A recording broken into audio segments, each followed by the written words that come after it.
नमस्कार। तो आज हम अपने नए सब्जेक्ट शुरू करने जा रहे हैं, माइनर वेटरनरी सर्जरी हम शुरू करने जा रहे हैं। हमने न्यूट्रिशन और मैनेजमेंट 2 सब्जेक्ट कंप्लीट किया। अगली हमारी सब्जेक्ट रहेगी माइनर वेटरनरी सर्जरी।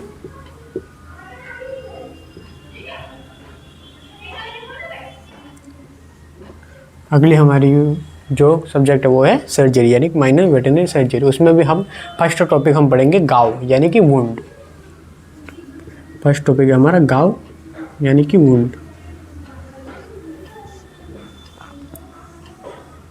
पहली बात कि वुंड होता है क्या है या फिर गाव होता है क्या है। तो गाव जो भी हमारे शरीर के मुलायम ऊतक है यानी कि जो सॉफ्ट टिश्यू यानी कि स्किन है, स्किन के नीचे फेशिया और फेशिया के नीचे मसल, ये तीनों हमारे जो है वो सॉफ्ट टिश्यू यानी कि मुलायम ऊतक है। अगर उनमें अगर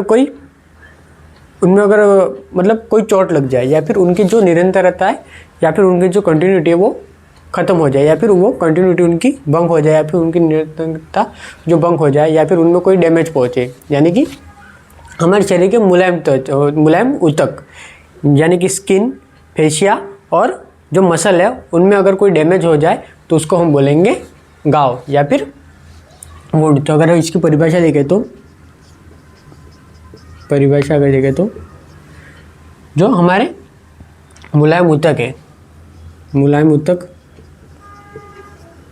यानी कि ऊतक देखें तो सॉफ्ट टिश्यू और सॉफ्ट टिश्यू में क्या क्या आ गए। तो एग्जांपल पहले हम ले लेते। एक तो आ गई स्किन यानी त्वचा, उसके नीचे फेशिया और उसके नीचे मसल। क्लियर? फेशिया, मसल और त्वचा, इनकी अगर कोई डैमेज पहुंचे या इनकी निरंतरता में कोई भंग हो या फिर कंटिन्यूटी में कोई भंग या फिर इनके मतलब निरंतरता या फिर कंटिन्यूटी में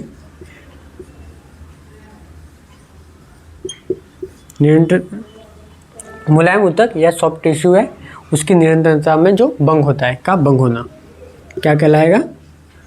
वो कहलाएगा गाव। हमारे सॉफ्ट टिश्यू की निरंतरता को भंग होना यानी कि हमारे जो स्किन है, मसल है और फेशिया है। स्किन के नीचे जब पाई जाएगी फेशिया के नीचे रहेगी मसल। उनमें अगर हम उनको बोलते हैं सॉफ्ट टिश्यू। अगर सॉफ्ट टिश्यू में अगर कोई घाव हो तो या फिर सॉफ्ट टिश्यू में कोई डैमेज हो उसको हम गाव कहते हैं। सॉफ्ट टिश्यू में अगर डैमेज होगा तो उसको बोलेंगे हम गाव यानी कि सॉफ्ट टिश्यू की निरंतरता का भंग होना, उसे हम बोलेंगे गाव। क्लियर? यानी कि वुंड। अब जो वुंड रहते हैं वो 2 प्रकार से होते हैं। पहला तो रहता है क्लोज वुंड और दूसरा रहता है ओपन वुंड। क्लोज वुंड यानी कि क्लोज वुंड में क्या रहता है कि इसमें जो अपने मसल रहती है, इसमें जो त्वचा रहती है, स्किन रहती है, उसको कोई भी नुकसान नहीं होता। जो त्वचा को कोई नुकसान नहीं होता, त्वचा के अंदर उसमें नुकसान होता है। यानी कि मान लो कि मसल में कोई उसमें नुकसान होगा या फिर कोई कैपिलरीज यानी कि शरीर के जो अंग में जो शिराएं और धमनियाँ जहाँ पर पाई जाएगी उनको बोलेंगे हम कैपिलरीज। उनमें अगर कोई नुकसान होगा या फिर कोई फेशिया में नुकसान होगा उसको हम बोलेंगे क्लोज वुंड। क्लोज वुंड यानी कि जो हमें बाहर से नहीं दिखाई देगा, बाहर से हमें दिखाई नहीं देगा, दिखाई भी देगा तो इतना स्पष्ट नहीं दिखाई देगा या फिर बाहर से हमें कोई उसमें घाव दिखाई नहीं देगा, उसको बोलेंगे हम क्लोज वुंड। यानी कि उसमें क्या रहेगा कि मेनली स्किन का कोई भी उसमें मतलब स्किन को कोई भी डैमेज नहीं होगा। स्किन को डैमेज नहीं होगा या आप ऐसा मान लो कि कोई लाठी है, लाठी से अगर किसी को मारे, लाठी को अगर मान लीजिए जो पुलिस वाले रहते हैं, पुलिस वाले अगर जब लाठी चार्ज करते तब लाठी चार्ज से अगर किसी को मारे तब जो उसमें नील पड़ती है, जब उसमें नील पड़ती है तो वो एक क्लोज वुंड में आएगा क्योंकि उसमें जो त्वचा को कोई नुकसान नहीं हुआ। जो नुकसान हुआ त्वचा के अंदर हुआ है, तो त्वचा को कोई नुकसान नहीं हुआ है, त्वचा के अंदर हुआ है। त्वचा तो है वैसी है, त्वचा के अंदर नील पड़ी है तो उसको बोलेंगे हम क्लोज वुंड। क्लोज वुंड यानी कि त्वचा को कोई नुकसान हो, त्वचा के अंदर नुकसान हो, उसको बोलेंगे हम क्लोज वुंड। और ओपन वुंड में क्या होता है कि मेनली त्वचा को नुकसान होता है, जो घाव एकदम क्लियर बाहर से हम देख सकते हैं, ऐसा त्वचा के अंदर जो नुकसान रहता है उसको बोलेंगे ओपन वुंड। और क्लोज वुंड किसे बोलेंगे? जिसमें त्वचा नष्ट नहीं होती, त्वचा के अंदर ऊतक नष्ट हो सकते हैं, यानी कि त्वचा नष्ट नहीं होती लेकिन उसके अंदर जो टिश्यू रहते हैं वो नष्ट हो जाते हैं। ऐसा घाव जो है वो बाहर से दिखाई नहीं देता, अगर दिखाई भी देता तो एकदम उतना क्लियर नहीं दिखाई देता। जैसे कि अगर देखें तो नील पड़ना अपन कह सकते हैं, या फिर जो हिमेटोमा यानी कि जो ब्लड का स्टॉक जम जाता है, ब्लड स्टॉक जम जाता है, जब अगर किसी किमाड़ में उंगली आ जाए तब इतना छोटा सा ब्लड का मतलब स्टॉक बन जाता है ब्लड का, उसे हम बोल सकते हैं, उसको बोलते हैं हिमेटोमा। फिर अगर ओपन वुंड में देखें तो इसमें क्लियरली हमको देखने को मिलता है कि ये हुआ है, यानी कि उसमें त्वचा नष्ट होती है। अगर घाव के प्रकार देखें तो 2 प्रकार से होती है। घाव के प्रकार, तो घाव के 2 प्रकार है, एक तो ओपन वुंड और एक क्लोज वुंड। तो पहला हम देखेंगे क्लोज वुंड।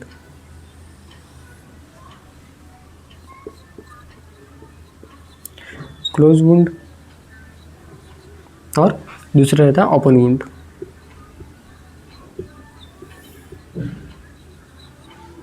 अब हम जो क्लोज वुंड है वो आंतरिक रूप से हो रहा है, क्लोज वुंड जो हो रहा है वो आंतरिक रूप से हो रहा है, इसलिए इसको इंटरनल वुंड भी कहते हैं। इंटरनल वुंड क्यों कहेंगे, क्योंकि ये सिर्फ अंदर ही अंदर हो रहा है, ये बाहर देखने को नहीं मिल रहा। और जो ओपन वुंड रहता है वो एक्सटर्नल, यानी कि बाहर भी देखने को मिल रहा है, एक्सटर्नल वुंड।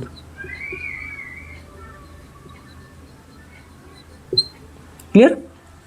तो क्लोज वुंड किसे कहेंगे, क्लोज वुंड में त्वचा नष्ट नहीं होती पर उसके अंदर जो टिश्यू होते हैं वो नष्ट हो जाते हैं और यह घाव बाहर से दिखाई नहीं देता। क्लियर। तो क्लोज वुंड में हम देख देंगे तो इसमें त्वचा नष्ट नहीं होती लेकिन अंदर के टिश्यू या ऊतक का लॉस होता है, टिश्यू का लॉस होता है। यानी कि इसमें जो त्वचा वो नष्ट नहीं होगी, त्वचा पर कोई भी घाव नहीं रहेगा, त्वचा पर कोई भी डैमेज नहीं होगा, उसे हम बोलेंगे क्लोज वुंड। और इसमें क्या त्वचा के मतलब त्वचा को कोई डैमेज नहीं होगा, त्वचा के अंदर जो भी डैमेज होना वो त्वचा के अंदर होगा, यानी कि उसमें फेसिया और मसल में कोई भी डैमेज देखने को मिलता है। और ये जो घाव रहता है वो बाहर से दिखाई नहीं देते, तो यह घाव बाहर से ऐसे करें तो स्पष्ट दिखाई नहीं देते, दिखाई तो देंगे, यानी कि नील पड़ना वो बाहर से दिखाई देंगे पर एकदम स्पष्ट नहीं दिखाई देंगे। तो यह घाव बाहर से स्पष्ट दिखाई नहीं देते। और कोई घाव तो ऐसे रहते जो बाहर से भी मतलब नॉर्मली भी नहीं दिखाई, यानी कि ऐसे देख लो कि कोई बाइक वाला जा रहा है, उसके हेलमेट है, हेलमेट पहना हुआ और एकदम किसी कार से या ट्रक से टकरा गया, तो उसमें क्या हुआ, उसके सर पे तो हेलमेट पहना था तो उसको सर पे कहीं पे भी चोट नहीं आई, पर उसके जो है कि हेमरेज हो गया। तो हेमरेज बाहर से दिखाई तो देगा नहीं, हेमरेज बाहर से दिखाई तो देगा नहीं, तो उसमें जो ब्लड उसमें ब्रेन हेमरेज हो गया, तो ब्रेन हेमरेज बाहर से दिखाई नहीं देगा, फिर भी उसके अंदर से उसको लगा है, तो वो एक क्लोज वुंड में आएगा। क्लियर। ओपन वुंड में क्या होता है कि इसमें क्लियरली जो त्वचा है वो नष्ट होती है और ये घाव बाहर से दिखाई देता है। तो इसमें त्वचा नष्ट होती है, त्वचा नष्ट होती है और घाव बाहर से दिखाई देगा, घाव बाहर से स्पष्ट दिखाई देगा, क्योंकि जो त्वचा है वही सबसे बाहरी जो लेयर रहती है वो त्वचा ही रहती है, त्वचा ही नष्ट हुई तो क्लियर बाहर से दिखाई देगा, यानी कि घाव स्पष्ट बाहर से स्पष्ट दिखाई देगा। क्लियर। तो आज हमारा सर्जरी का फर्स्ट दिन है, फर्स्ट दिन में हमने पढ़ा, हमारा फर्स्ट जो हेडिंग है वो है वुंड यानी कि घाव।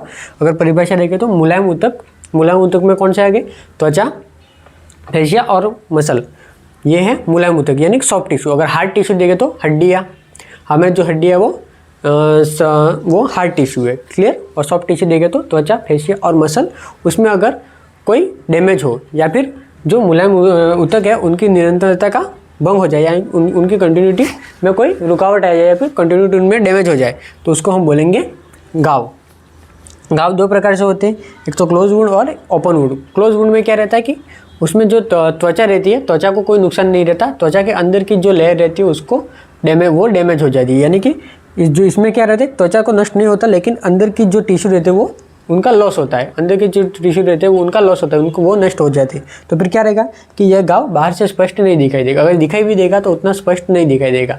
अगर जैसे कि मान लो हम नील पड़ती है, वो बाहर से उतनी स्पष्ट नहीं दिखाई देती, यानी कि वो एकदम क्लियर नहीं दिखाई देगी, वो सिर्फ हमें अंदर से दिखाई देगी ये नॉर्मल नील पड़ी हुई है। बाहर से हम उसमें त्वचा को कोई नुकसान नहीं हो रहा है, इसलिए क्लियर नहीं दिखाई देगी। अगर हम किसी जगह पे कट गए तो ब्लड बाहर आ रहा है, वो क्लियर हमको दिख रहा है, क्योंकि उसमें पूरा स्किन डैमेज हुई है, तो वो आएगा ओपन वुंड में, यानी कि उसमें जो त्वचा का वास्तविक लॉस हुआ है और उसमें क्या रहेगा कि घाव रहता है वो बाहर से क्लियरली दिखाई देगा। अब पढ़ेंगे हम क्लोज वुंड को डिटेल में। यहाँ पर पॉइंट डाल दो ए और बी, क्लियर। तो अब पढ़ेंगे हम क्लोज वुंड को डिटेल में।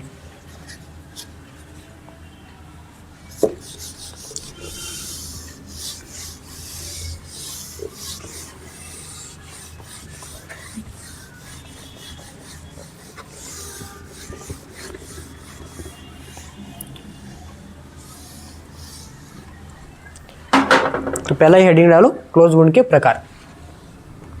पहला हेडिंग है क्लोज वुंड के प्रकार। अब क्लोज वुंड के प्रकार में देखें तो मेनली जो क्लोज वुंड रहता है वो एक ही रहता है, कंट्यूजन। कंट्यूजन यानी कि अगर कोई ब्लंट ऑब्जेक्ट यानी कि कोई मोटा हथियार, यानी कि मान लो कि लाठी है, लाठी से अगर प्रहार करें, लाठी से अगर या फिर उसको मारे, किसी को मारे, तो उसमें क्या रहता है कि त्वचा तो नष्ट नहीं होगी, पर उसके जो अंदर की लेयर रहती है, अंदर के जो टिश्यू रहते हैं वो नष्ट हो जाएंगे, उसी को बोलेंगे हम कंट्यूजन।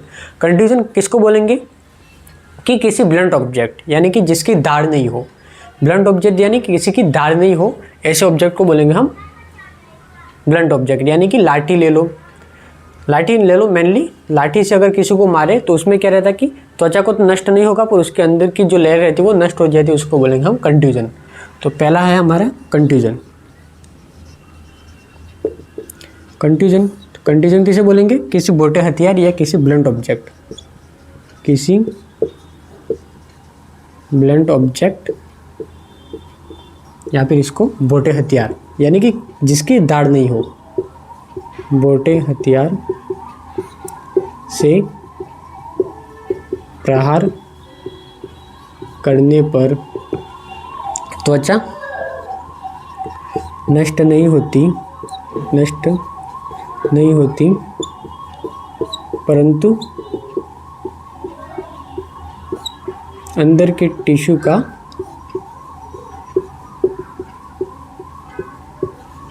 लॉस होता है।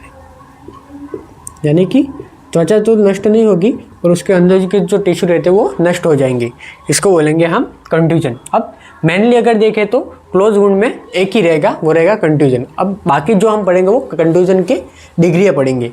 कंट्यूजन की डिग्रियाँ रहेगी फर्स्ट डिग्री, सेकंड डिग्री और थर्ड डिग्री। अब फर्स्ट डिग्री में क्या रहेगा, तो फर्स्ट डिग्री थोड़ा नॉर्मल रहेगा, यानी कि हम जैसे कि अगर देखें तो पुलिस जैसे टॉर्चर करती है, पुलिस जैसे किसी को कोई सच उगलवाना जब टॉर्चर करेगी तब रहता है कि इसको थर्ड डिग्री मतलब थर्ड डिग्री टॉर्चर करो यूँ बोलते हैं, वैसा उसमें थर्ड डिग्री में ऐसा रहता है कि जितना हो सके उसको टॉर्चर करेंगे, यानी कि उसको सच बोलवाने के लिए जितना हो सके उतना उसको मतलब पीड़ा देंगे, उसको बोलेंगे। फर्स्ट डिग्री में क्या रहेगा, फर्स्ट डिग्री में क्या रहेगा कि नॉर्मल उसको थप्पड़ वप्पड़ मार के उससे सच उगलवाएंगे। सेकंड डिग्री में क्या रहेगा, उसको इतना मारेंगे कि उसके थोड़ा बहुत मतलब खून आ गए, उतना ही मारेंगे। और तीसरा में क्या रहेगा कि उसको इतना मारेंगे कि वो सच बोल ही दे। अब अगर इसके भाषा में हम देखें तो फर्स्ट डिग्री में पुलिस वाले उसको नॉर्मली मार रहे जिससे उसमें नील पड़ रही है, नॉर्मली मार रहे जिससे नील पड़ रही है, वो आ जाएगा फर्स्ट डिग्री कंट्यूजन में। और फिर सेकंड में देखें तो उसको इतना मारे कि मतलब उसके जो शरीर है उसके नीचे हिमेटोमा बन रहा है, यानी कि ब्लड के क्लॉट। यानी कि अगर आप देखें तो हम कभी दरवाजे में अचानक से उंगली आ जाए तब उसमें एक ब्लड क्लॉट बन जाता है, ब्लड का एक क्लॉट बन जाता है, उसी को बोलेंगे हम हिमेटोमा। यानी कि उसको इतना मारने की ब्लड क्लॉट उसमें जम रहा है। फिर third degree contusion, third degree में इतना रहेगा कि उसके मुँह से सच बोलना ही बोलना है, उसको सच बोलना ही बोलना है, यूँ करके उसको मारेंगे। तब उसमें क्या रहेगा कि ज़्यादा अगर कोई चोट वोट लगी तो उसमें सडन भी हो जाएगी, यानी कि गैंग्रीन वो भी हो जाएगी, तो उसको बोलेंगे हम थर्ड डिग्री कंट्यूजन। तो फर्स्ट डिग्री कंट्यूजन में क्या होगा कि उसमें नील पड़ेगी। सेकंड डिग्री कंफ्यूजन में हीमेटोमा होगा, थर्ड डिग्री जो कंफ्यूजन रहेगा उसमें जो रहेगा वो होगा गैंग्रीन या फिर सडन। उससे पहले अगर देखें तो मैंने आपको बताया कि नील और हीमेटोमा, नील और हीमेटोमा को अगर देखे समझे तो क्या रहता है कि एक के काम मतलब हमारे शरीर के जो अंग रहते हैं उसमें कैपिलरीज पाई जाती है, कैपिलरीज पाई जाएगी। कैपिलरी में क्या रहता है कि उसमें शिराई भी खुलती है और धमनी भी खुलती है। तो क्या रहता है वो जो भाग रहता है उस जो भाग पर अगर प्रेशर पड़े या फिर कोई किसी ऑब्जेक्ट से मारा जाए तो उसमें कैपिलरी डैमेज हो जाती है, जिसके कारण उसको ब्लू कलर का हो जाता है। मैं आपको अगर समझा दूँ तो हमने ये देखा कंट्यूजन, किसी ब्लंट ऑब्जेक्ट से प्रहार करने पर उसकी त्वचा तो नष्ट नहीं होती पर उसके अंदर के जो ऊतक रहते हैं वो नष्ट हो जाते हैं, इसी को बोलेंगे हम कंट्यूजन। अगर आपको समझाऊँ तो ये मान लो अपना हार्ट है, ये हार्ट है और ये शरीर के अंग है यानी कि कैपिलरीज है, ये है कैपिलरीज। कैपिलरीज या फिर शरीर के अंग। तो अभी हम डिटेल में समझेंगे कैपिलरीज होती क्या है।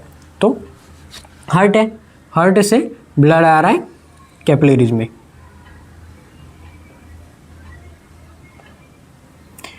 हार्ट से ब्लड आ रहा है कैपिलरीज में। और शुद्ध रक्त का मतलब शुद्ध रक्त कौन लेके जाती है तो वो जाती है शिरा धमनी यानी कि आर्टरी, वो लेके जाती है धमनी यानी कि आर्टरी। आर्टरी शुद्ध रक्त ले जाती है और शुद्ध रक्त में क्या रहता है ऑक्सीजन ज़्यादा रहता है। शुद्ध रक्त में क्या रहता है ऑक्सीजन ज़्यादा रहेगा यानी कि ये प्योर ब्लड रहेगा, ये रहेगा प्योर ब्लड। फिर कैपिलरीज ये रहेगी, कैपिलरीज में जाके ये जो शुद्ध रक्त है वो शरीर के अंगों में ये घुल जाएगी, मतलब जो ऑक्सीजन है वो शरीर को पहुंचा दिया जाएगा। फिर इसमें से निकले के कार्बन डाइऑक्साइड, कार्बन डाइऑक्साइड क्या रहेगा, कार्बन डाइऑक्साइड को फिर ये शीरा लेके वापस ब्लड में हार्ट में चली जाएगी। तो ये है शीरा, शीरा यानी कि वेन। इसमें क्या रहेगा CO2 या फिर इम्प्योर ब्लड रहेगा, इम्प्योर ब्लड इसमें रहेगा, इसमें इम्प्योर ब्लड रहता है। अब यहाँ पर देखें तो जो जहाँ पर आर्टरी आई वहाँ पर ऑक्सीजन की मात्रा ज़्यादा रहेगी और जहाँ पर शीरा जहाँ पर है वहाँ पर CO2 की मात्रा ज़्यादा रहेगी। क्लियर। तो आपको मैं समझा दूँ अगर, तो कैपिलरीज होती क्या है, तो कैपिलरीज किस प्रकार से रहेगी कि कैपिलरीज मेनली अगर देखें तो अपने शरीर के जो अंग रहते हैं उसी में शिराएं मतलब जो नलिकाएं पाई जाती है, जो नलिकाएं पाई जाती है जिससे ऑक्सीजन को ब्लड से खींचकर ब्लड में CO2 को मिला देने का काम करती है, वो करती है कैपिलरीज। कैपिलरीज का काम क्या है, ऑक्सीजन को ब्लड से खींचकर CO2 को ब्लड में मिला देना, वो रहता है कैपिलरीज का काम। तो क्या रहेगा इसमें, अगर इसको दूसरी भाषा में ऐसे लिखे तो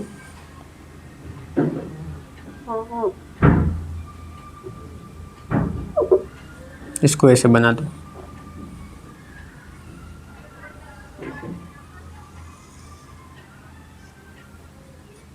ये है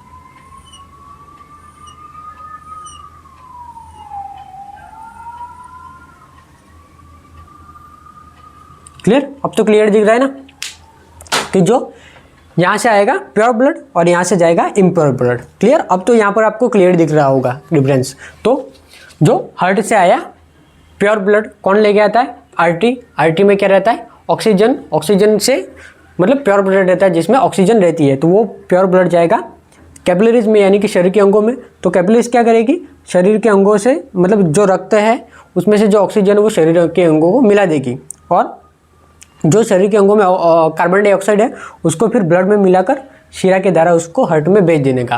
तो कैपिलरीज का क्या काम रहेगा, ऑक्सीजन का अवशोषण करना रक्त से और रक्त में कार्बन डाइऑक्साइड जो शरीर के अंगों में जो कार्बन डाइऑक्साइड रहेगी उसको शरीर से ब्लड में मिला देना। यानी कि ये क्या रहती है, ऐसी रक्तवाहिनी रहती है जो एक सिरे से इनमें तो प्योर ब्लड आता है और एक सिरे से इसमें इम्प्योर ब्लड पाया जाता है। मतलब एक सिरे में तो यहाँ तो प्योर ब्लड है और यहाँ पर इम्प्योर ब्लड है, यानी कि इनमें ऐसी नलिकाओं में जो दोनों प्रकार से रक्त पाया जाएगा, कार्बन डाइऑक्साइड वाला भी पाया जाएगा और ऑक्सीजन वाला भी पाया जाएगा, यानी कि ऑक्सीजन क्या रहेगा, प्योर ब्लड रहेगा और कार्बन डाइऑक्साइड वाला इम्प्योर ब्लड रहेगा। यानी कि ऐसी नलिकाएं जिसमें एक सिरे पर तो प्योर ब्लड रहता है और दूसरे सिरे पर इम्प्योर ब्लड रहता है, एक सिरे पर ऑक्सीजन युक्त ब्लड रहता है, दूसरे सिरे पर कार्बन डाइऑक्साइड युक्त ब्लड रहता है, उसको ही बोलेंगे हम कैपिलरीज।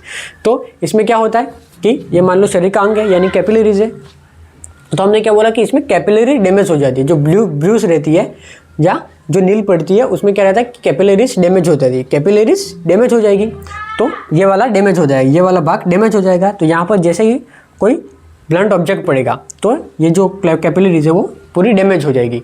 कैपिलरीज डैमेज होगी तो जो कैपिलरीज हैं उसमें शुद्ध रक्त भी रहेगा या अशुद्ध रक्त भी रहेगा। शुद्ध रक्त कैसा रहेगा, लाल, और अशुद्ध रक्त रहेगा वो ब्लू रहेगा, यानी कि जिसमें कार्बन डाइऑक्साइड रहेगी वो ब्लू रहेगा और जो जिसमें ऑक्सीजन रहेगी वो एकदम लाल रहेगा।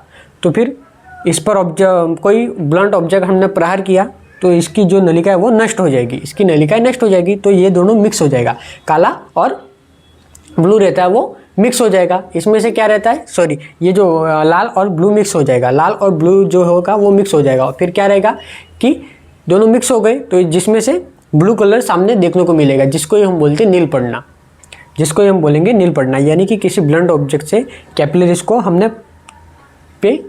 पे हमने कोई प्रहार किया तो फिर क्या होगा, कैपिलरीज में ये जो नलिका है वो उसमें डैमेज हो जाएगा, तो ये दोनों मिक्स हो जाएंगे। फिर दोनों डैमेज हो गया, मिक्स हो गया, उसमें जो ब्लू कलर रहता है वो मतलब जो अशुद्ध रक्त रहेगा वो शुद्ध रक्त को भी अशुद्ध कर देगा, शुद्ध रक्त को भी अशुद्ध कर देगा। तो क्या होगा, फिर उसमें CO2 पूरे में मिल जाएगी तो इसका रंग भी ब्लू हो जाएगा। इसलिए पूरा जो भाग रहता है वहाँ पर पूरा ब्लू कलर का हो जाता है, यानी कि उसको हम बोलेंगे नील पड़ना। तो पहले हम देखेंगे, नोट लगा के लिखेंगे कैपिलरीज।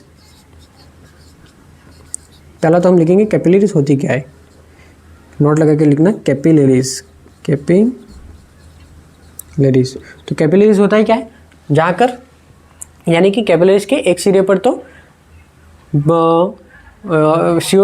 एक सिरे पर तो O2 युक्त रक्त रहता है और दूसरे सिरे पर CO2 युक्त पाया जाता है, यानी कि एक सिरे पर प्योर ब्लड और एक सिरे पर इम्प्योर ब्लड पाया जाता है। तो कैपिलरीज में क्या होता है, ऐसी रक्तवाहिनियाँ, ऐसी रक्तवाहिनी जिसके एक सिरे पर प्योर ब्लड व दूसरे सिरे पर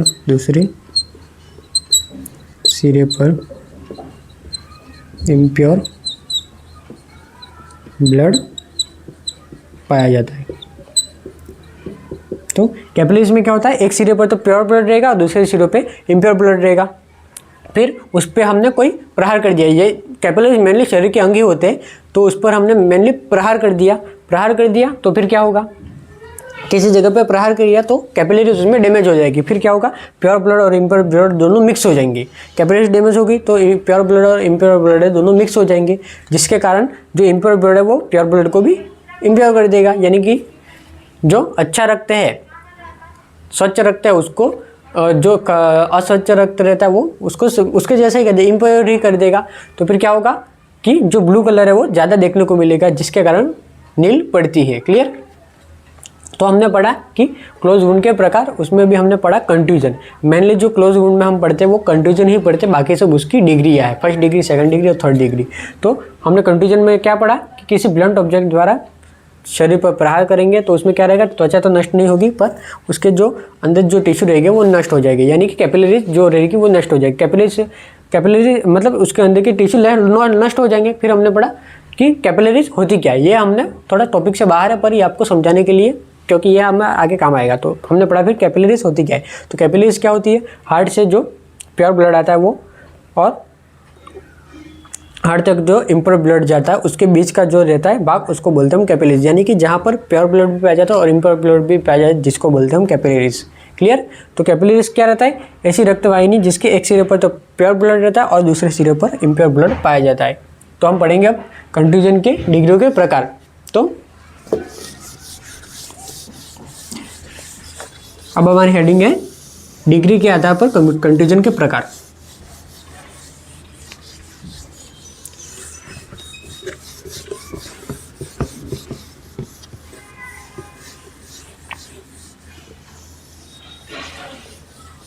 अगली हेडिंग लिखना,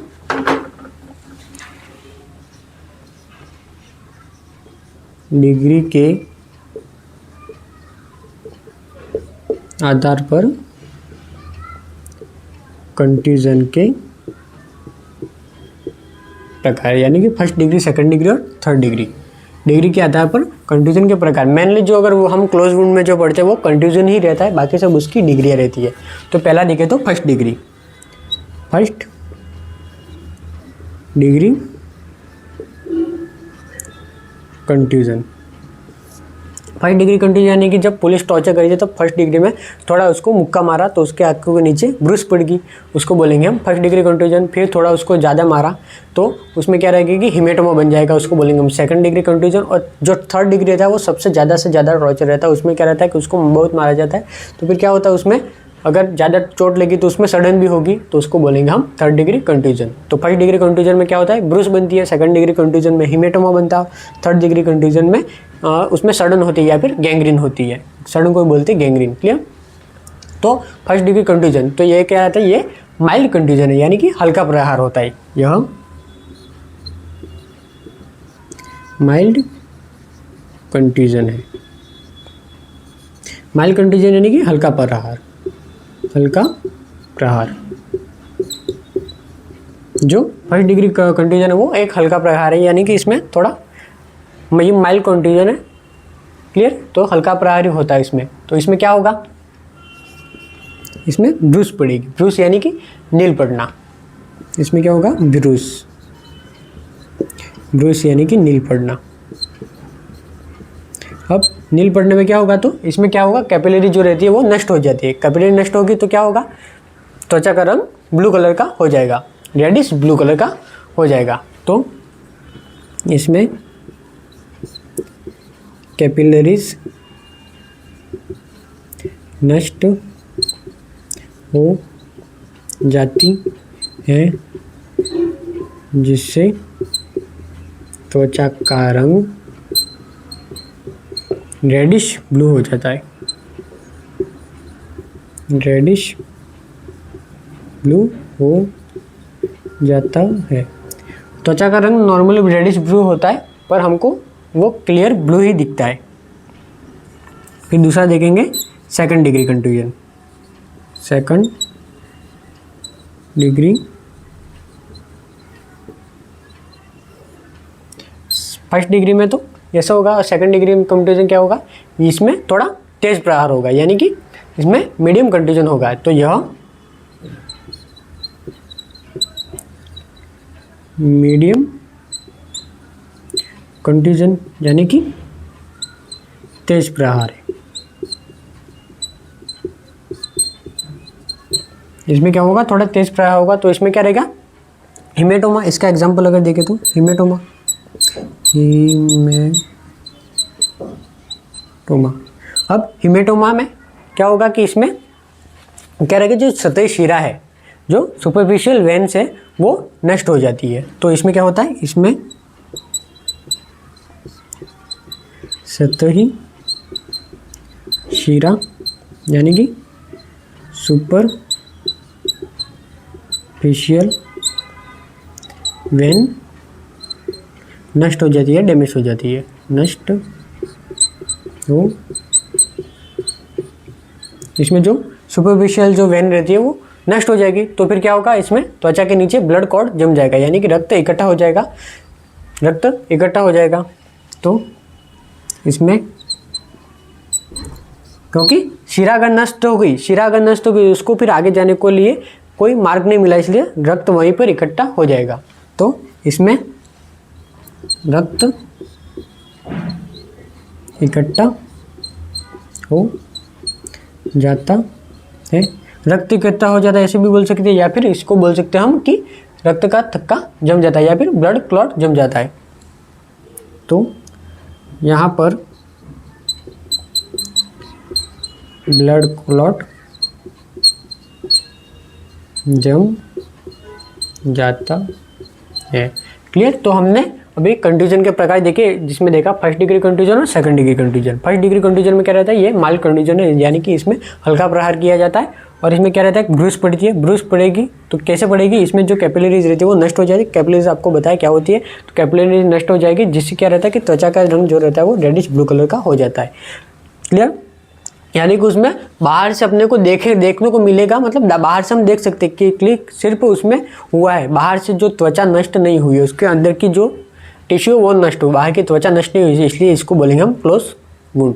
क्लियर। सेकंड डिग्री कंट्यूजन में क्या रहेगा, इसमें जो मीडियम कंट्यूजन कहते हैं इसको, यानी कि इससे जो थोड़ा तेज प्रहार होता है, इसमें क्या होता है, तेज प्रहार होता है। इसका एग्जांपल देखे तो हिमेटोमा। हिमेटोमा में क्या रहता है, इसमें सतही जो सिराई रहती है, यानी कि सुपरफिशियल जो वेन रहती है वो नष्ट हो जाएगी। सुपरफिशियल वेन नष्ट होगी तो आगे ब्लड नहीं पहुंचाएगा, आगे ब्लड नहीं पहुंचाएगा तो फिर क्या होगा, ब्लड वहीं पर इकट्ठा हो जाएगा और वहाँ पर ही ब्लड क्लॉट जम जाएगा।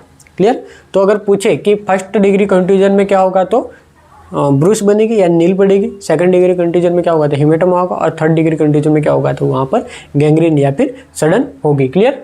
तो यहाँ तक उतारो।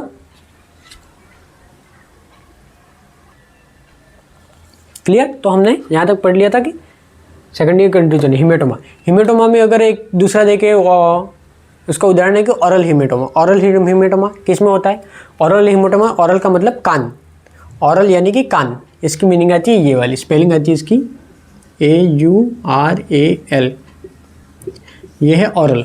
ऑरल हिमेटोमा यानी कि आपको लिखवा ही देता हूँ, ये जो है ऑरल हिमेटोमा रहता है, ये जो ऑरल हिमेटोमा रहता है वो कुत्ते में होता है। कुत्ते में कैसे होता है कि जब भी कुत्ता कान पर पड़ता है, जब कुत्ता उसके पैरों से यूँ कान को चोट लगाएगा, कान में मतलब यूँ फड़फड़ाएगा, तब क्या रहता है कि जो उसकी एयर वेन रहती है वो नष्ट हो जाती है, उसकी जो एयर वेन रहती है वो नष्ट हो जाती है। तो क्या रहता है कि इसके जो एयर फ्लैप होते हैं, एयर फ्लैप पे क्या होता है कि ब्लड का क्लॉट जम जाता है, जिसको बोलेंगे हम ऑरल हिमेटोमा। ऑरल यानी कि कान, हिमेटोमा यानी कि रक्त का इकट्ठा होना, यानी कि कुत्ते के जो एयर वेन रहते हैं वो नष्ट हो जाएंगे, तो उसमें क्या रहेगा, एयर फ्लैप पर जो ब्लड क्लॉट जम जाएगा, तो फिर क्या रहेगा, उसका कान सूजा हुआ दिखेगा, उसमें ब्लड इकट्ठा रह जाएगा। तो हम देखेंगे ऑरल हिमेटोमा है क्या।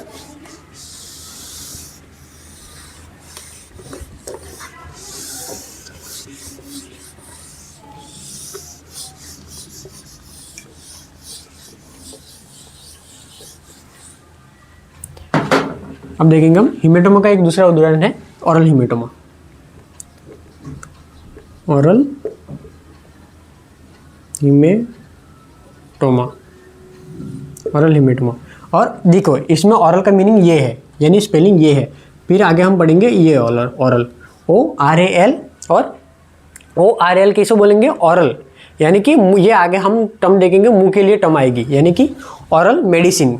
हम आगे पढ़ेंगे ऑरल मेडिसिन, यानी कि ये जो टर्म आएगी ORAL वो आएगी मुंह के लिए, और AURL पढ़ेंगे हम, वो पढ़ेंगे कान के लिए। वो आगे दोनों ये टर्म हम पढ़ेंगे, ऑरल ORAL, ये इसको भी ऑरल बोलते हैं और इसको भी ऑरल ही बोलते हैं। तो ORAL आएगी मुंह के लिए और AURL आएगी कान के लिए। क्लियर। तो देखिए ऑरल हिमेटोमा, तो इसमें क्या रहता है कि कुत्ते जो रहते हैं वो कान को फड़फड़ाते हैं अपने पैरों से, तो क्या रहता है उसमें जो एयर वेन रहती है वो डैमेज हो जाती है। एयर वेन डैमेज होगी तो क्या होगा, उसके जो एयर फ्लैप रहता है उस पर ब्लड क्लॉट जम जाएगा, जिसको हम बोलेंगे ऑरल हिमेटोमा। तो क्या रहता है कि कुत्तों में ईयर वेन क्या होती है, उसमें नष्ट हो जाएगी, तो उसकी वजह से क्या होगा, उसके ईयर फ्लैप में रक्त इकट्ठा हो जाएगा। कुत्तों में ईयर वेन नष्ट होने की वजह से ईयर फ्लैप में ब्लड क्लॉट जम जाता है या फिर रक्त इकट्ठा हो जाता है, उसको बोलेंगे हम ऑरल हिमेटोमा। फिर हम देखेंगे लास्ट अपना third degree contusion. Third degree contusion, तो हमने क्लोज वुंड में पढ़ा कि कंट्यूजन के भी 3 डिग्री होती है, first degree, second degree, third degree. First degree में होगा ब्रूस जमेगी यानी कि नील पड़ेगी, सेकंड डिग्री में होगा हिमेटोमा, और थर्ड डिग्री में होगी सडन, यानी कि इसको हम बोलेंगे एक्स्ट्रा डिग्री कंट्यूजन, यानी कि सबसे जो अतिरिक्त यानी कि सबसे ज़्यादा जो प्रहार किया जाता है वो इसी पर किया जाएगा, तो यह एक्स्ट्रा डिग्री कंट्यूजन है। क्यों है? क्योंकि सबसे ज़्यादा जो प्रहार किया जाएगा वो इसी में किया जाएगा। इसमें क्या रहता है कि इसमें क्या रहता है कि इसमें टिश्यू नष्ट नहीं होते। इसमें मतलब टिश्यू तो नष्ट होते हैं, इसमें जो रहते जो स्किन नष्ट नहीं होती, इसमें स्किन नष्ट नहीं होती, स्किन के जो टिश्यू रहते हैं वो नष्ट नहीं होते, पर उसके अंदर क्या रहता है कि जो इसमें जो टिश्यू नष्ट होंगे वो गैंग्रीन हो जाएगी, यानी कि इसमें टिश्यू भी नष्ट होंगे और इसमें गैंग्रीन भी हो सकती है। टिश्यू नष्ट होंगे और गैंग्रीन भी होंगे, इसको बोलेंगे हम 3rd डिग्री कंट्यूजन। तो इसमें टिश्यू नष्ट होंगे प्लस गैंग्रीन यानी कि सड़न भी हो सकती है। एग्जाम्पल अगर इसका ले ले तो गैंग्रीन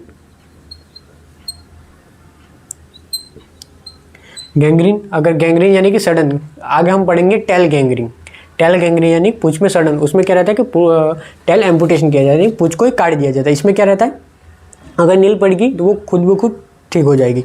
हिमेटोमा हो गया वो भी खुद ब खुद ठीक हो जाएगा, पर अगर सडन हुई या फिर गैंग्रीन हुई तो वो खुद ब खुद ठीक नहीं होगी। उसको अंग को ही उस जगह से अलग करना है, यानी कि जो बॉडी पार्ट रहता है उसको ही वहाँ से अलग कर देते हैं। हम पढ़ेंगे आगे टेल एम्पुटेशन में क्या होता है कि टेल में मतलब जो पूंछ रहती है उसमें गैंग्रीन हो जाती है, पूंछ में गैंग्रीन हो जाती है, यानी कि पूंछ में वो 3rd डिग्री जो कंट्यूजन है वो हो जाता है, उसमें गैंग्रीन हो जाएगी, उसमें सडन हो जाएगी, पूंछ को ही काट कर अलग कर देंगे। क्लियर? तो हमने पहला पढ़ा कंट्यूजन, हमने पढ़ा गाँव में भी हमने पढ़ा ओपन वुंड और क्लोज वुंड में हमने पढ़ा पहला कंट्यूजन में भी हमने पढ़ा 1st डिग्री 2nd डिग्री और 3rd डिग्री। 1st डिग्री में नील पड़ेगी, 2nd डिग्री में हिमेट होगा और 3rd डिग्री में कंट्यूजन होगा, 3rd डिग्री में गैंग्रीन होगी, यानी कि उसमें सडन होगी। क्लियर? तो पढ़ेंगे हम ओपन वुंड के प्रकार।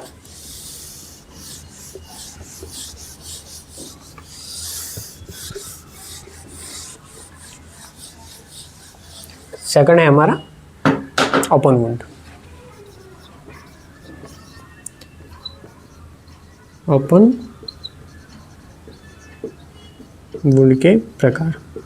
अब ओपन वुंड के प्रकार कई प्रकार से है। अगर मान लो इनसाइड वुंड,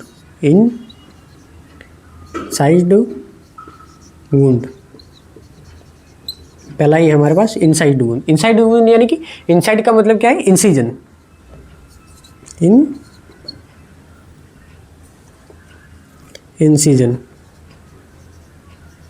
इंसिजन यानी कि चीरा लगाना, और वुंड का मतलब गाँव, यानी कि इनसाइड वुंड यानी कि इनसाइड जो टर्म आई वो आई इंसिजन यानी कि चीरा लगाते, हम चीरा लगाते, उसी से जो टर्म आई है वो आई इनसाइड वुंड यानी कि अगर कोई तेज धारदार कोई हथियार है, नॉर्मल ले लो, ब्लेड ले लो, या फिर कोई स्कैल्पल ले लो, या फिर चाकू ले लो, छुरी ले लो, उससे क्या है कि एक सीधा उस पर घाव बनेगा। उसमें क्या रहेगा कि एक सीधा क्लियर घाव बनेगा, एक ही दिशा में एकदम क्लियर घाव बनेगा, यानी कि इसकी परिधि भी स्पष्ट हमें दिखाई देगी, यानी कि इसको हम स्पष्ट देख सकते हैं, और ये एक नियमित घाव रहेगा क्योंकि ये एकदम क्लियर दिख रहा है, ये एकदम सीधा है और क्लियर हमको देख रहा है। यानी कि जो इनसाइड वुंड रहेगा उसमें क्या रहेगा, इनसाइड वुंड में क्या, अगर मान लो हम चाकू से सीधा किसी को मारे या किसी पे प्रहार करें तो सीधा एक घाव बनेगा, सीधे लाइन में हमें घाव बनेगा, जिसकी हमें परिधि भी हमें क्लियर है, वो घाव भी नियमित है, उसी को बोलेंगे हम इनसाइड वुंड। यानी कि हमें क्लियरली एक सीधी रेखा में घाव दिखे। तो तेज धारदार हथियार द्वारा यानी कि वो जो हथियार रहना चाहिए वो धारदार रहना चाहिए, जो हथियार रहेगा वो धारदार यानी कि एकदम तीखी धार रहनी चाहिए। तेज धारदार हथियार द्वारा बनने वाला घाव, उसमें क्या रहेगा, स्किन भी डैमेज होगी, क्योंकि हम जो चाकू या ब्लेड से कटते तब हमारी स्किन भी डैमेज होती है, हम पढ़ रहे मेनली ओपन वुंड में क्या रहेगा कि स्किन भी डैमेज होगी। तो इनसाइड जो वुंड जो रहेगा उसमें क्या रहेगा कि हम किसी धारदार हथियार से किसी पे हम प्रहार करते हैं, तो उससे जो गाँव बनेगा वो रहेगा इनसाइड वुंड, जिसकी परिधि एकदम क्लियर हो, यानी कि एकदम क्लियर परिधि हमें गाँव क्लियर दिख रहा है और वो एक नियमित है, यानी कि जो गाँव है वो एकदम नियमित है, उसके मतलब यूँ कटे फटे यूँ कटे फटे उसमें नहीं हो रहा, उसमें एकदम नियमित हमें गाँव दिख रहा है, उसी को बोलेंगे हम इनसाइड वुंड, जिसकी मतलब परिधि भी क्लियर हो और उसमें मतलब परिधि भी उसकी स्पष्ट हो और गाँव भी नियमित हो। तो हम देखेंगे इनसाइड वुंड में इनसाइड का मेनली मतलब कहाँ से आया, तो इंसिजन का मतलब चीरा लगाना है, कि लगभग चीरा लगाना ही हम बोलेंगे इनसाइड वुंड। तो इनसाइड वुंड किसे बोलेंगे, तेज धारदार हथियार द्वारा मतलब या फिर तेज धारदार हथियार से बनने वाला घाव, जिसकी परिधि भी स्पष्ट हो और घाव भी नियमित हो। तो तेज धारदार हथियार द्वारा बनने वाला घाव, जिसकी परिधि स्पष्ट हो प्लस घाव भी नियमित हो, उसको बोलेंगे हम इनसाइड वुंड। अगर एग्जांपल पे ले ले तो किस से ये हो सकता है, तो पहला तो है नाइफ यानी कि चाकू छुरी, फिर स्कैल्पल, उसके बाद देखें तो ब्लेड, उसके बाद देखें तो रेजर, यानी कि एकदम एक ही लाइन में अगर घाव बने और क्लियर हमें आंखों से दिख सके, उसको बोलेंगे हम इनसाइड वुंड। यानी कि एकदम हम अगर कहीं चाकू से कटते हैं, चाकू से अंगूठे से भी कटते हैं, तो वो हमें क्लियर दिखाई देता है और एक लाइन में रहता है, उसको बोलेंगे हम इनसाइड वुंड। फिर दूसरा देखेंगे लैसरेटेड वुंड, लैसरेटेड वुंड, ये इसका ऑपोजिट है। लैसरेटेड वुंड में क्या रहता है, लैसरेटेड वुंड में क्या रहता है कि उसकी जो परिधि वो स्पष्ट नहीं रहती, उसकी जो परिधि रहती है वो स्पष्ट नहीं रहती, यानी कि स्पष्ट नहीं रहती तो हम क्या मतलब स्पष्ट नहीं रहती, यानी कि जो घाव बन रहे वो ऐसे बनते हैं।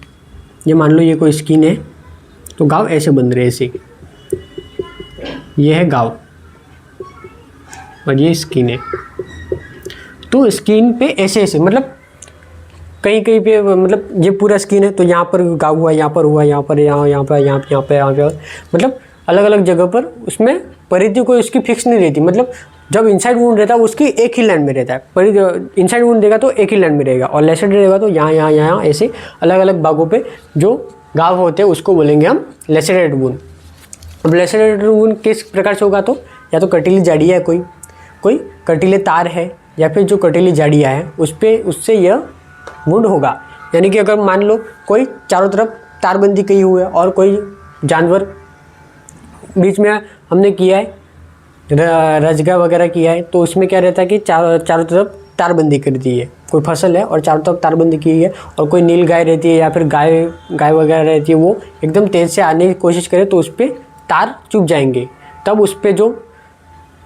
उसको जो मतलब उस पर जो घाव होगा वो रहेगा लैसरेटेड वुंड। यानी कि उसकी परिधि स्पष्ट नहीं रहती, वो अलग अलग जगहों पर उसमें घाव देखने को मिलते हैं, अलग अलग जगहों पर उस पर घाव देखने को मिलते हैं, तो वो रहेगा लैसरेटेड वुंड। या कब ये किससे होगा, तो कटीले तारों या फिर कटीली जाड़ियों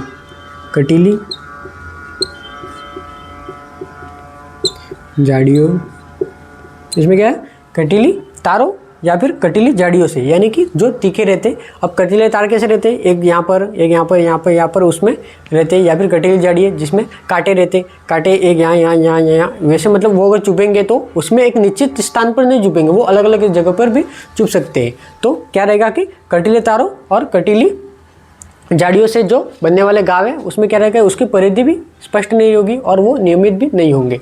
तो कटीली तारों व कटीली जाड़ियों से बनने वाला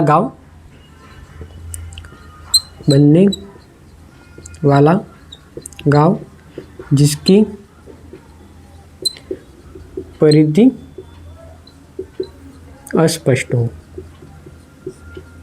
प्लस उसका जो घाव रहता है वो अनियमित हो, घाव जो रहता है वो अनियमित हो, उसको बोलेंगे हम लैसरेटेड वुंड। तो पहला हमने पढ़ा वुंड के प्रकार, ओपन वुंड के प्रकार, ओपन वुंड में हम देखा इनसाइड वुंड, उसमें क्या रहता है कि तेज धारदार हथियार द्वारा अगर प्रहार किया जाए तो एक ही नियमित परिधि में और एक मतलब एक ही उसकी जो परिधि है वो स्पष्ट और घाव नियमित हो, उसको बोलेंगे हम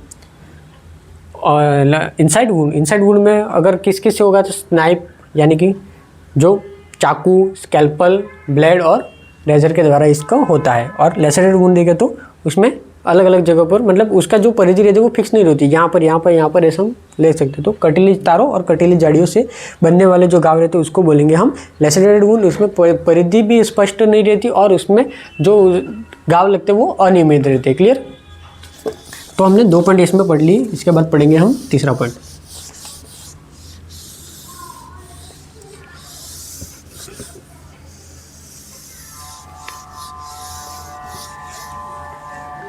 तीसरा हम पढ़ेंगे penetrating wound. Penetrating wound, penetrating wound. Penetrating wound में क्या रहता है?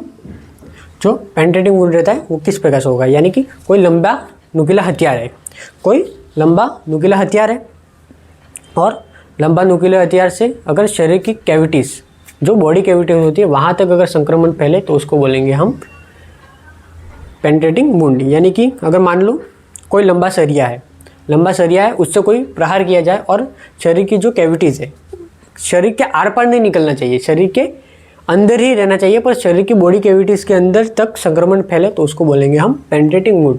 और अगर ये संक्रमण किसी जानवर के सींग से हुआ तो उसको बोलेंगे हम गोर्ड वुंड। यानी कि पेनिट्रेटिंग वुंड में लिखेंगे लंबे नुकीले हथियार से प्रहार करने पर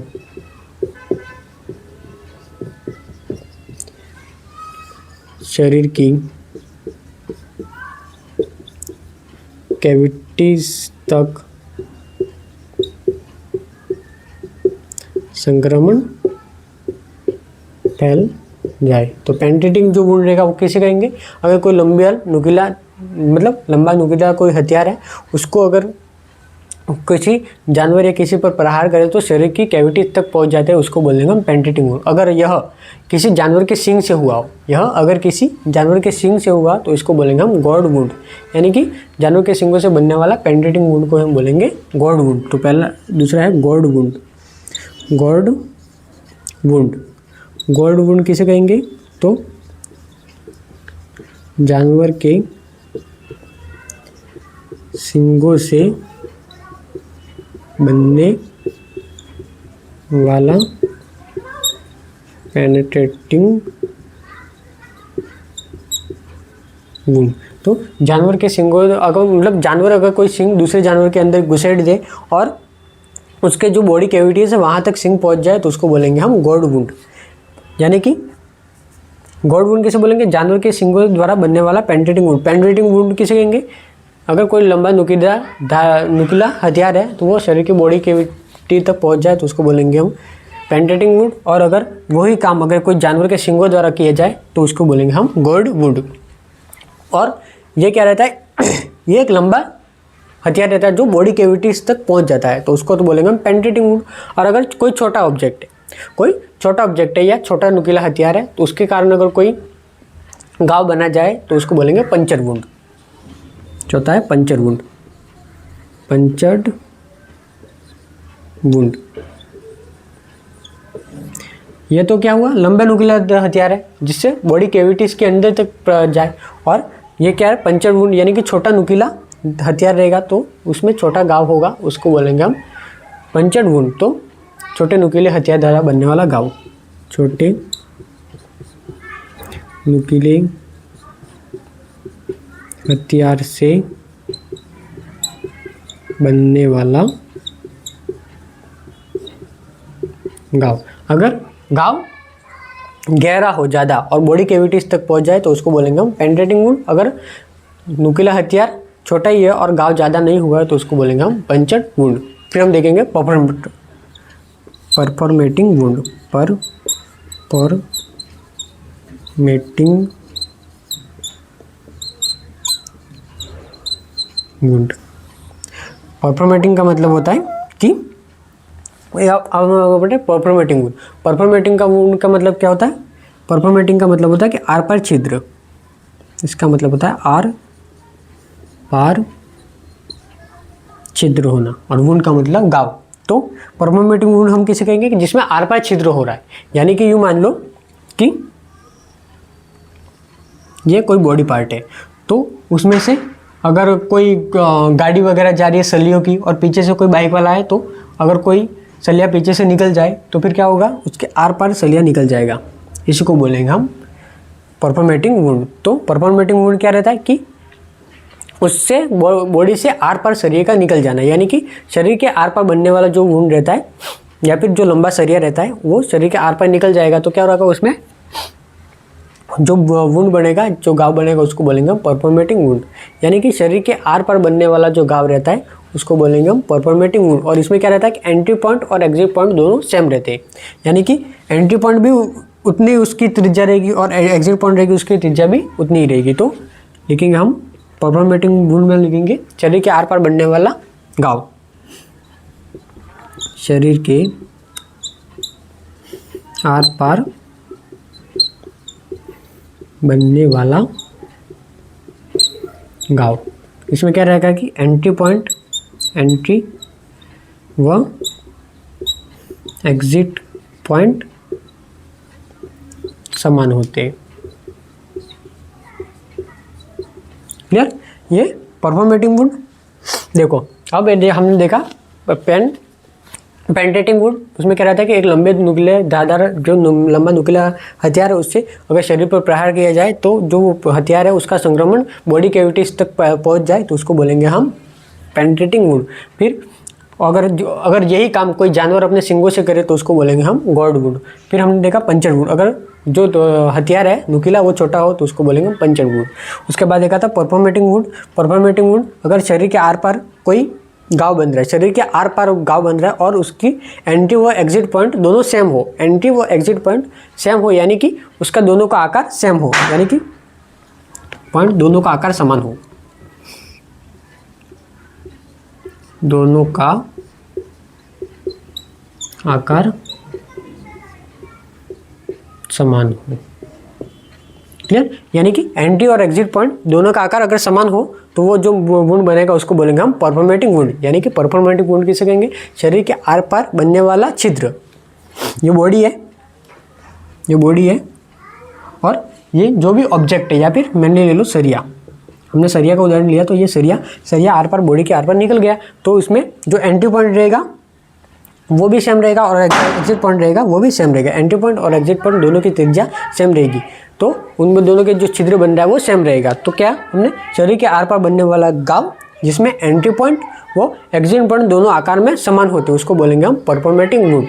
फिर एक हम पढ़ते हैं कि एंट्री पॉइंट छोटा हो और एग्जिट पॉइंट बड़ा हो, तो अगर शरीर के आर पार बनने वाला छिद्र जिसमें एंट्री पॉइंट छोटा हो और एग्जिट पॉइंट बड़ा हो उसको बोलेंगे हम गन शॉट वुंड, और उसको हम पढ़ेंगे आगे। परफॉर्मेटिंग वुंड दोनों आर पार निकल रहा है, दोनों समान हो, मतलब दोनों जो छिद्र है वो समान हो तो परफॉर्मेटिंग वुंड, और अगर एक छिद्र बड़ा हो और एक छोटा हो तो उसको बोलेंगे हम गन शॉट वुंड। तो उसको हम देखेंगे आगे। 5 पॉइंट हो गए, अब 6ठा पॉइंट।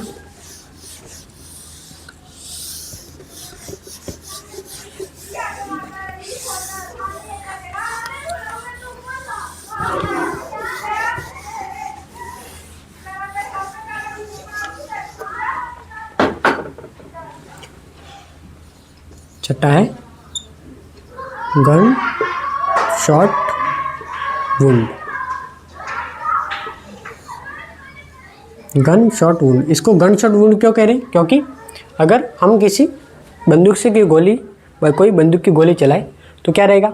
बंदूक की गोली चलाएंगे तो ये मान लो कोई शरीर है, कोई भी शरीर है, तो बंदूक की गोली यहाँ से तो एंट्री हुई इसका, तो इसकी जो त्रिज्या रहेगी वो इतनी रहेगी। इस यहाँ पर इसकी एंट्री हुई तो इसकी त्रिज्या रहेगी इतनी। फिर इसमें क्या रहेगा कि प्रेशर बनेगा, इसमें क्या रहेगा? प्रेशर बनेगा। बंदूक की जो गोली रहती है उसका जो स्पीड रहती है वो मतलब उसकी स्पीड बहुत रहती है, मतलब तेज़ रहता है ज़्यादा, जो गन जो रहती है, गोली रहती है, वो एकदम तेज़ रहेगी तो क्या करेगी, वो अंदर से पूरा चीरते हुए जाएगी, अंदर से पूरा चीरते हुए जाएगी तो उसका जो क्षेत्रफल है वो बढ़ जाएगा। तो फिर क्या होगा, जो एग्जिट पॉइंट है वो थोड़ा बड़ा हो जाएगा, उसका जो एग्जिट पॉइंट है वो बड़ा हो जाएगा, इसका जो एग्जिट पॉइंट है वो बड़ा हो जाएगा, क्योंकि यहाँ से प्रेशर क्रिएट हो रहा है। प्रेशर जैसे जैसे क्रिएट होगा वैसे वैसे वो जगह ज़्यादा उसमें, मान लो कि हम अगर कोई ऑब्जेक्ट है, यूँ मान लो कि कोई बलून है, कोई भी गुब्बारा है, तो उसको हम अगर छेद करेंगे तो फिर हम जो छेद कर रहे हैं वो तो इतना रहेगा, पर जो उसका रिएक्शन रहेगा वो ज़्यादा बड़ा रहेगा। यानी कि छेद तो इतना करेंगे, फिर अगर वो फूटने के बाद देखेंगे तो उसमें छेद बहुत बड़ा हो जाएगा। क्यों हो रहा है, तो वो हो रहा है प्रेशर के कारण। तो इसी प्रकार इसी में रहेगा कि जो हम गोली मार रहे हैं वहाँ पर तो एकदम छोटा है, और जो पॉइंट हो रहा है वो बड़ा हो रहा है। क्यों हो रहा है, प्रेशर के कारण। तो ये जो यहाँ से ये गोली निकली यहाँ पर, यहाँ से गोली निकली यहाँ पर, तो ये तो है एंट्री पॉइंट, और ये है एग्जिट पॉइंट, और ये है बॉडी। तो अगर कोई भी जो आर पर बनने वाला छिद्र है और वो दोनों तरफ समान हो तो उसको बोलेंगे, उसके दोनों छिद्र समान हो तो उसको बोलेंगे परफोर्मेटिंग वुंड।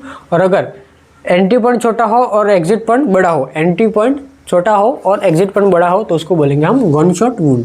तो फिर इसकी परिभाषा क्या लिखेंगे, तो बंदूक की गोली से शरीर पर आर पर बनने वाला जो घाव होगा उसमें क्या रहेगा कि इसमें एंट्री पॉइंट तो छोटा रहेगा और एग्जिट पॉइंट ज़्यादा रहेगा। क्लियर। तो बंदूक की गोली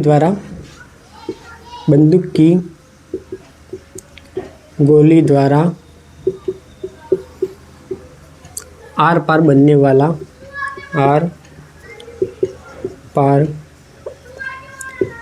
वाला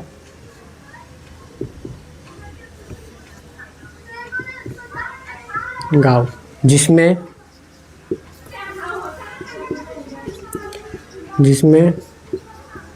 एंट्री पॉइंट आकार में कम या फिर आकार में छोटा व एग्जिट पॉइंट आकार में बड़ा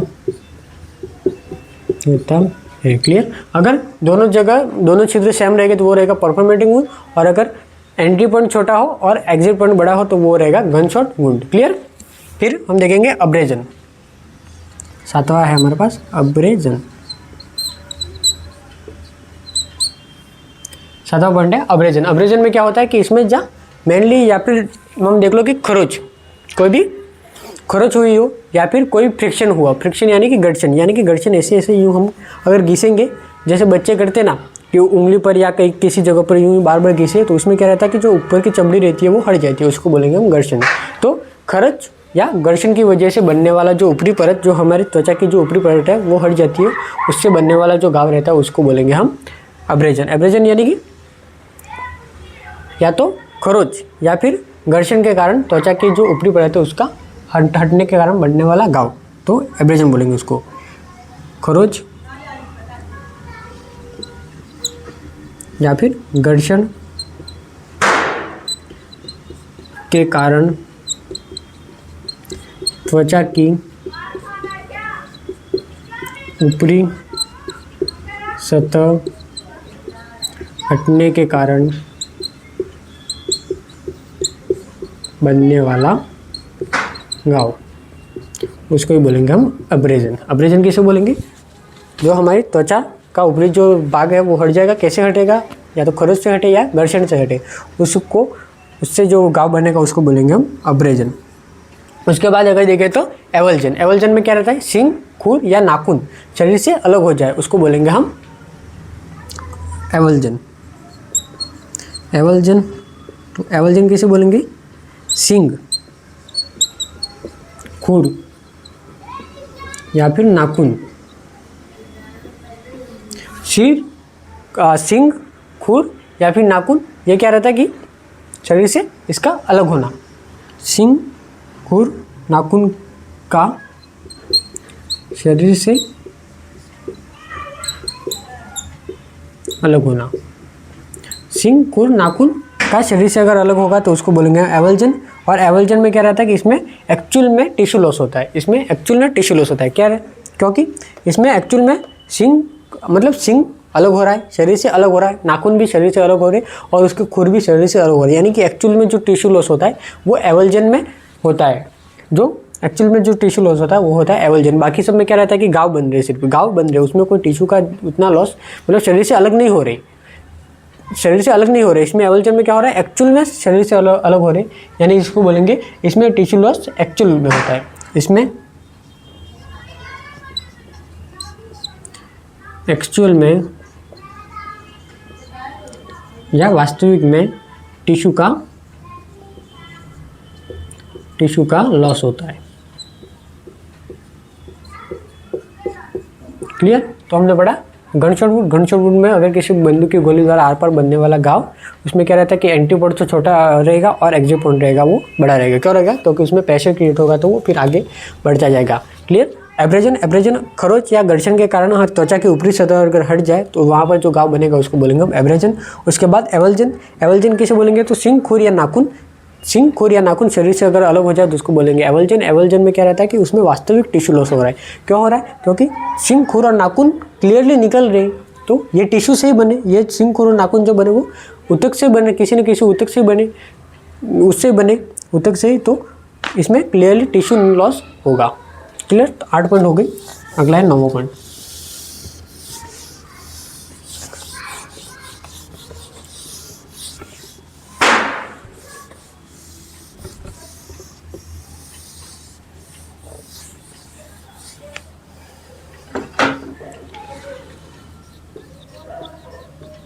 नौवां पॉइंट है पॉइजन वुंड।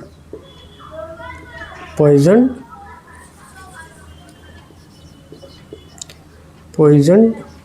वुंड।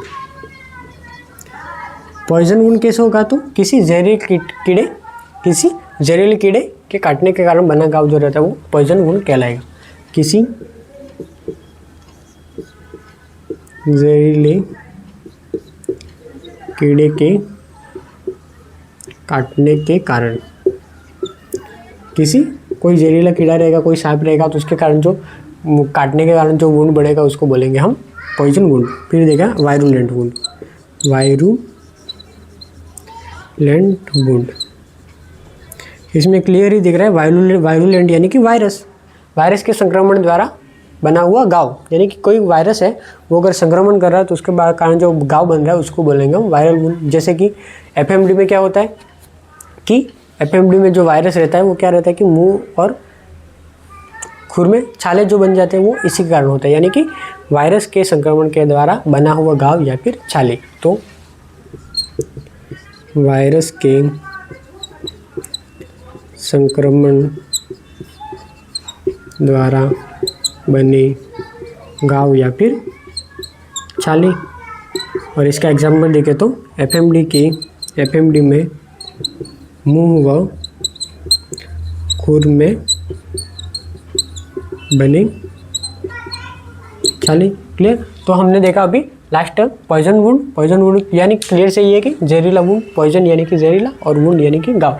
जहरीला वुंड किसी जहरीले कीड़े से काटने के कारण जो वुंड होता है उसको पॉइजन वुंड कहेंगे। फिर वायरुलेंट से क्लियर है, वायरुलेंट यानी कि वायरस, किसी वायरल के संक्रमण द्वारा बने घाव या फिर छाले।